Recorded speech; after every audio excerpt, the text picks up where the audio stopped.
پہلی دعا یہ ہے، اللہم انی اعوذ بعظمتک ان اغتال من تحتی۔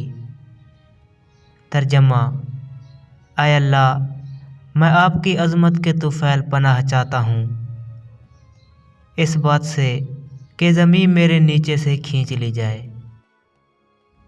نبی کریم صلی اللہ علیہ وآلہ وسلم بلاؤں اور آفات سے حفاظت کے لیے صبح اور شام یہ دعا پڑھا کرتے تھے، اللہم انی اسألک العفو والعافیہ فی الدنیا والآخرہ۔ اللہم انی اسألک العفو والعافیہ فی دینی و دنیا و اہلی و مالی۔ اللہم استر عوراتی و آمن روعاتی۔ اللہم احفظنی من بین یدی و من خلفی و عن یمینی و عن شمالی و من فوقی و اعوذ بعظمتک ان اغتال من تحتی۔ ترجمہ: اے اللہ، میں آپ سے دنیا اور آخرت میں ہر طرح کے آرام اور راحت کا سوال کرتا ہوں۔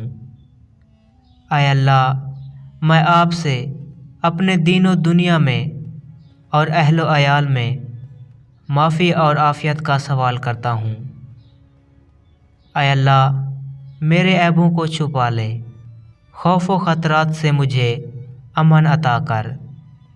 اے اللہ، میری حفاظت فرما، میرے آگے سے، میرے پیچھے سے، میرے دائیں اور میرے بائیں سے، اوپر کی جانب سے میری حفاظت فرما، اور اس بات سے تیری عظمت کی پناہ میں آتا ہوں کہ مجھے نیچے کی طرف سے ہلاک کر دیا جائے۔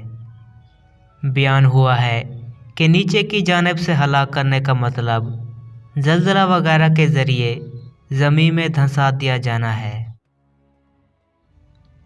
آسمانی و زمینی آفات سے محفوظ رہنے کے لیے تیسری دعا، اللہم انی اعوذ بک من الہدم و اعوذ بک من التردی و اعوذ بک من الغرق والحرق والحرم و اعوذ بک ان یتخبطنی الشیطان عند الموت و اعوذ بک ان اموت فی سبیلک مدبرا و اعوذ بک ان اموت لدیک۔